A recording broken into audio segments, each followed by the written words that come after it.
สบายดีเด้อพ่อแม่พี่น้องทางฝั่งลาวฝั่งไทยและต่างประเทศเนาะมื้อนี้น้องน้อยกะรู้สึกดีใจหลายเนาะพี่น้องก็คือแบบพี่สะใภ้เนาะเพิ่นไปสระผมอยู่ที่ตลาดเนาะและเพิ่นเว้าว่าเพื่อนน้องน้อยน่ะถามหาน้องน้อยเนาะ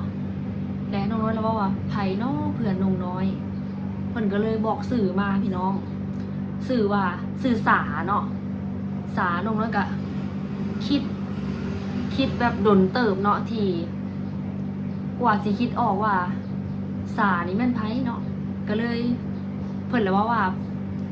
เป็นหมู่ของน้องน้อยตั้งแต่สมัยยังน้อยๆเนาะน้องน้อยก็เลยคิดว่าในชีวิตนี้นะน้องน้อยเคยมีหมู่สื่อสารเพียงแต่คนเดียวพี่น้องก็คือเป็นเพื่อนที่อยู่สมัยป .1 เนาะป .1 น้องน้อยอายุประมาณ6 ปีเนาะพี่น้องอยู่ป .1 ซึ่งว่าก่อนที่น้องน้อยสิเข้าป .1 แปลว่าในอายุที่หลายแล้วนะพี่น้องก็คือน้องน้อยนะแบบเป็นคนขี้อายเนาะพ่อเอาไปฝากเฮียนป .1 นะพร้อมกับโตเกียวซาวซุกเนาะแต่ว่าน้องน้อยนะเป็นคนที่ขี้อายแห้งเพราะว่าเฮานะบ่เคยไปพบปะคนหลายเนาะและก็บ่ยอมไปโรงเรียนพี่น้องก็เลยได้มาเข้าป .1 ตอนอายุ6 ปีเนาะ6 ปีป .1 ป .2 ป .3 ก็คือเฮาได้เรียนร่วมกันนะประมาณปีเดียวพี่น้องก็คือเรียนอยู่ป .1 เนาะเป็นเพื่อนสมัยเรียนน้องน้อยตั้งแต่อายุ6 ปีตอนนี้แหละเพิ่นได้มาทำงานอยู่ไทยเนาะพี่น้องก็คือมาอยู่บ่อนเดียวกันกับน้องน้อยเลยก็คืออยู่ใกล้ๆกันเลยเนาะพี่น้องอยู่ร้านเสริมสวยเนาะแต่ว่าน้องน้อยก็ยังบ่มีโอกาสที่จะไปหาหมู่เนาะเพิ่นถามหาน้องน้อยว่าน้องน้อยได้งานทำหรือยังเนาะคือตอนนี้ก็น้องน้อยก็ได้งานทำแล้วเนาะน้องน้อยก็ถ้ามีเวลาหรือว่าเลิกงานน้องน้อยเลิกงานประมาณ2 ทุ่มเนาะพี่น้องซึ่งว่าน้องน้อยนะเฮ็ดโอทีทุกวันเลยก็รู้สึกดีใจพี่น้องที่เพื่อนก็ยังบ่ลืมเฮาเนาะแล้วก็อยู่นี่น้องน้อยก็มีเพื่อนเนาะพี่น้องมีเพื่อนอ่คนแบบภาคเหนือเนาะจังหวัดแม่ฮ่องสอนพี่น้องแต่ว่าเพิ่นก็น่ารักเลยพี่น้องแปลว่าเพิ่นก็แบบเว้าบ่ชัดปานใดเนาะแต่ว่าเพิ่นมีบัตรประชาชนไทยพี่น้องเอ้ยแปลว่าน้องน้อยมาอยู่ทมิตรกะฟังเพิ่นบ่ค่อยเข้าใจเนาะแต่ว่าตอนนี้อะฟังเข้าใจแปลว่าทุกคำพี่น้องเฮากะเรียนรู้กันไปเนาะแต่ว่าอยู่นี่กะสบายพี่น้องแปลว่าน้องน้อยกะอยู่กับพี่สะใภ้แล้วก็หลายๆคนเนาะที่เพิ่นอยู่ข้างนอกตอนนี้ก็ยังบ่มีลูกค้าพี่น้องแล้วก็คนไปส่งน้ำแข็งก็ยังบ่มาจักคนพี่น้องตอนนี้น้องน้อยก็อยู่คนเดียวเนาะก็ถือโอกาสตอนนี้อันมาโอลมกับพี่น้อง FC เนาะก็คือตอนนี้ก็อยู่บ่อนทำงานอ่าของโรงงานน้ำแข็งเนาะพี่น้องก็อยู่คนเดียวพี่สะใภ้เพิ่นก็ขึ้นไปพักผ่อนเนาะเพราะว่าน้องน้อยตื่นมาตี 5 ครึ่งเนาะน้องน้อยสิลงมาก่อนพี่สะใภ้เนาะแล้วก็พี่สะใภ้สิลงมาตามหลังแล้วก็10 โมงน้องน้อยก็ขึ้นไปพักเนาะแล้วก็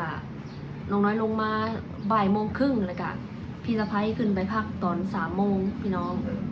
ประมาณนี้เนาะเดี๋ยวน้องน้อยสิขอไปสั่งงานแป๊บหนึ่งเดี๋ยวน้องน้อยสิกลับมาอีกเด้อ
พี่น้อง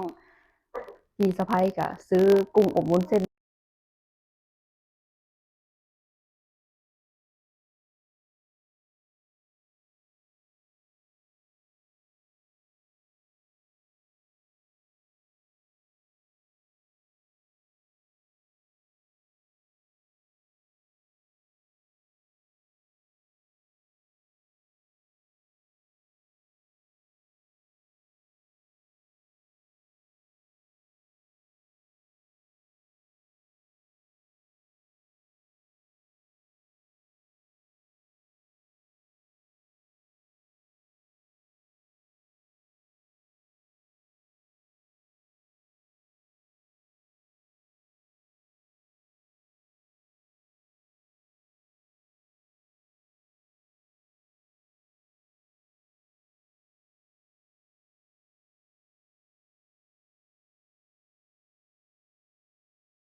โบเบ้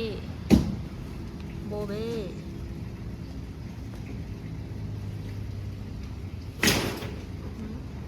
โบเบ้